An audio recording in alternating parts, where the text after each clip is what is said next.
in 2013 where infidelity rocked the core of the family. It's all on you, Teddy. Y'all, what if the man everyone painted as the villain just flipped the entire story and exposed something no one saw coming? Because this isn't just a response, this is a reversal. For weeks, the narrative stayed locked. Tina Campbell speaks, the internet reacts, and Teddy Campbell stays silent. Until now. And the moment he finally spoke, the story didn't continue, it changed. He didn't deny everything. He didn't play innocent. Instead, he admitted just enough to pull people in, and then said something that shifted everything. I wasn't the only one. That line alone, it detonated the entire narrative. Because now this isn't just about cheating. This isn't just about a broken marriage. This is about what was allegedly happening behind the scenes the whole time. And according to what Teddy is now claiming, this didn't start recently. This goes back. Way back. Patterns. Behavior. Control. A version of reality that looked one way in public, but something very different in private. But wait, this is where it gets even darker.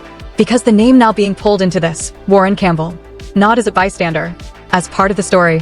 And suddenly, what looked like one-sided betrayal starts looking like something else entirely. Now the internet is split in real time. Some believe Teddy is finally telling the truth. Others think this is damage control at its most calculated. But either way, one thing is clear. This is no longer one version of events. This is two competing truths. And the real question is, which one falls apart first? The kid, I filtered everything through it. Everything. So when loneliness showed up in my marriage, I went back to the old Ted. Wow. That's exactly how It didn't start with denial. It started with a sentence that didn't fit the story people thought they understood. I stayed silent, for the sake of my family. That's how Teddy Campbell opened. Not defensive. Not emotional. Controlled. And that tone alone shifted the atmosphere. Because up until that moment, the narrative had been one-directional. One voice, one version, one interpretation of what went wrong between him and Tina Campbell. Then he spoke. And suddenly, it wasn't one story anymore. It was two. According to what he revealed, the version circulating online was incomplete. Not entirely false, but missing something critical. Something that, in his words, explained why things ended the way they did. But instead of jumping straight into accusations, he did something unexpected. He admitted fault. Not vaguely. Not indirectly. Clearly. He acknowledged that he had been unfaithful. And for a moment, that seemed to confirm everything people already believed. Until he added one line that disrupted the entire structure of the narrative. I wasn't the only one. That's where the direction changed. Because now the focus wasn't just on what he did. It shifted to what he claimed was happening alongside it. I'm not gonna have my husband. you're not gonna have me. Like you don't always come to my stuff. According to him, this wasn't a one-sided betrayal. It wasn't a situation where one person stepped out while the other remained unaware. He suggested something more complicated. Something mutual. Something hidden. And that's when another name entered the conversation in a way it hadn't before. Warryn Campbell. Not as a secondary figure, but as part of the explanation. He didn't present it as speculation. He didn't frame it as a rumor. He presented it as a reason. A factor that, according to him, had been present long before anything became public. And that claim immediately reframed everything. Because if true, even partially, it shifts the narrative from a single act of betrayal to a layered situation where multiple lines were crossed at the same time. An environment where trust wasn't broken once, but repeatedly, quietly, over time. Is that hard? Is that a big ask? No, normally, this is different in my office. He described a pattern, not one moment, not one decision, a sequence. A dynamic that, in his words, existed behind the version of reality people saw publicly. A controlled image, a stable partnership, a structure that appeared intact, while something else was unfolding beneath it. And that's where his tone changed slightly. Still measured, but heavier. Because now he wasn't just explaining what happened. He was explaining why he stayed, why he didn't speak earlier, why he allowed a narrative to form around him without interrupting it. According to him, it wasn't about fear. It was about containment. Protecting something larger than the situation itself. A family structure. A public image. A set of relationships that extended beyond just the two of them. But that silence, he suggested, came with a cost. Because while he was holding back, the version of events being accepted publicly continued to solidify. And once a version becomes widely accepted, challenging it later becomes significantly harder. That's why, when he finally spoke, he didn't just add information. He disrupted perception. And that disruption didn't resolve anything. It complicated everything. Because now, instead of one clear narrative, there were two overlapping ones. Both with gaps. Both with implications. both requiring interpretation. And the more people listened, the more they realized this wasn't leading toward clarity. It was leading toward conflict. A situation where truth wasn't being established. It was being contested. And that raises a question that doesn't have an easy answer. If both sides are presenting pieces of a larger story, then what's still missing, and more importantly, who benefits from what remains unsaid? Relationship with one another now. I just want to make sure that we're even intentional, even when we're working, just to kind of, just. The story didn't stabilize after he spoke. It fractured. Because once Teddy Campbell introduced a second version, the situation stopped being about what happened and started being about which version could hold.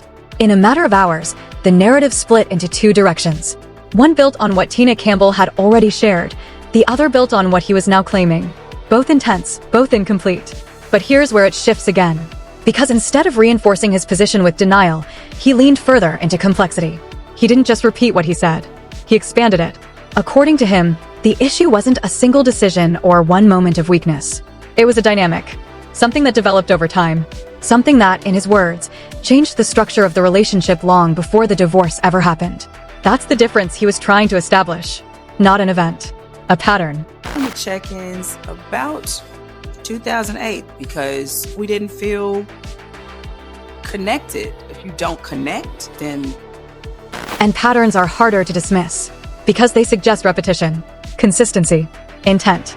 He described a situation where communication had already broken down, where trust wasn't stable, and where appearances started mattering more than reality. A controlled image on the outside, a complicated structure underneath. And then he introduced something else. Not louder, not more detailed, just enough to shift attention again. He suggested that what people were seeing now was only a surface layer, that there were conversations, interactions, and decisions that never made it into public view. That what looked like a clean narrative was actually a condensed version of something far more complex. And that's where another angle started gaining traction. Because once the idea of hidden context enters the conversation, it opens space for reinterpretation. People began asking different questions. Not just what happened, but when it started, how long it lasted, who was aware. And once again, the name Warryn Campbell moved to the center. Not as a confirmed detail, but as a possibility that connected multiple points. A bridge between timelines. A factor that, if true, would explain why certain things didn't make sense before. That's what made this situation heavier. Because now it wasn't just about two people navigating a failed marriage. It was about overlapping relationships. Intersections that weren't supposed to exist. And the longer that idea remained unaddressed, the stronger it became. That's how narratives evolve. Not through confirmation, but through repetition. And repetition is exactly what started happening. Clips of his statements circulated. Segments were isolated. Lines were emphasized. I stayed silent. I wasn't the only one. I couldn't keep living like that. Each phrase added weight. Each repetition made it harder to ignore. And then came the shift that escalated everything. Because instead of slowing down, the conversation intensified. More people started weighing in, more interpretations surfaced, more connections were drawn. And suddenly, what started as a response became a catalyst. Not just for discussion, but for division. Because now the audience wasn't reacting emotionally. They were choosing sides. And once that happens, resolution becomes secondary. What matters is alignment. Who do you believe? Which version feels consistent? Which narrative explains more? That's where the situation currently sits. Not resolved, not clarified, but expanded. And expansion without resolution leads to one outcome: escalation. Because the more this continues without a definitive response from all sides, the more permanent these interpretations become. And that raises a question that hasn't been answered yet. If this is only one side of the story finally being told, then what happens when the other side responds? And will that response bring clarity? Or make everything even harder to untangle? It didn't calm down after his statement. It accelerated. Because once a second version enters a story this public, it doesn't balance things out, it destabilizes them. Within hours, everything surrounding Teddy Campbell's words began moving faster than the facts themselves. Clips circulated. Lines were isolated. Context was stripped down to fragments that could be replayed, reshaped, and reinterpreted. And just like that, the narrative stopped being controlled by either side. It became collective. People weren't waiting for confirmation anymore. They were constructing meaning. But here's where it shifts again. Because instead of clarifying the situation, his explanation introduced more tension than resolution. He didn't just respond to accusations. He reframed the foundation of the relationship. He suggested that what the public saw as a stable partnership had already been compromised long before anything became visible. That what looked like a sudden collapse was actually the result of something ongoing, something layered. And that distinction matters. Because if the breakdown wasn't sudden, then the timeline people are working with is incomplete. And if the timeline is incomplete, then every conclusion built on it becomes unstable. That's the space the story moved into. Unstable ground. Where nothing feels fully confirmed, but everything feels possible. And then came the second shift. Because as the conversation kept expanding, attention returned, again, to Warryn Campbell. Not as a side detail, but as a central variable that could change how everything is interpreted. If his name is connected to what's being alleged, then this isn't just about two people navigating a failed marriage. It becomes something wider, something interconnected. A situation where multiple relationships overlap in ways that complicate every version of events. And that's what pushed the story into its current phase. Not confirmation, but convergence. Multiple narratives intersecting without fully aligning. Each one adding pressure to the others. Each one making it harder to separate what is known from what is assumed. Meanwhile, the tone surrounding the situation continued to shift. Less about shock, more about pattern recognition. People started looking backward, revisiting old interviews, shared appearances, moments that once felt neutral, trying to identify signals that might have been overlooked. Because once a story introduces the idea of something hidden, everything in the past becomes potential evidence. And that's when the escalation became unavoidable. Because now the situation isn't just being discussed. It's being analyzed, broken down, reconstructed. And that process doesn't slow things down, it intensifies them. Especially when there's no unified response to anchor the narrative. Because while one side has spoken, the other hasn't responded in equal detail. And that imbalance creates space. Space where interpretation grows unchecked. Where assumptions begin to feel like conclusions. And where repetition turns possibility into something that feels established. That's where the story is now. Not resolved, not settled, but suspended in a state of continuous expansion. And in that state, every new detail doesn't close the gap. It widens it. Because each edition introduces more questions than answers. Which leads to the only question that actually matters at this point. If both sides are still holding pieces of the full story, then what happens when everything is finally put on the table? And will that bring clarity? Or prove that the truth was never as simple as either side claimed? And just when it looks like both sides have finally said enough, this is exactly where it becomes dangerous. Because what we're watching right now isn't closure. It's collision. Two versions. Two narratives. Two people rewriting the same story in completely different ways, and neither one is backing down. Teddy Campbell has said his piece. He admitted just enough to sound real, then dropped just enough to shift the blame. Meanwhile, Tina Campbell already set the tone with her own claims, her own perspective, her own version of what really happened. And now, the audience is stuck in the middle, trying to figure out what's truth and what's strategy. Because this doesn't feel like one person lying. This feels like two people telling incomplete truths. And that's what makes it explosive. Because incomplete truth is more dangerous than a lie, it forces people to fill in the gaps themselves. And once the public starts doing that, the story stops belonging to the people involved. It becomes something else. Something bigger. Something that can't be controlled.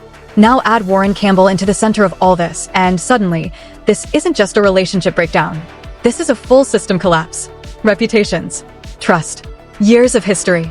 Everything is on the line. So here's the real question.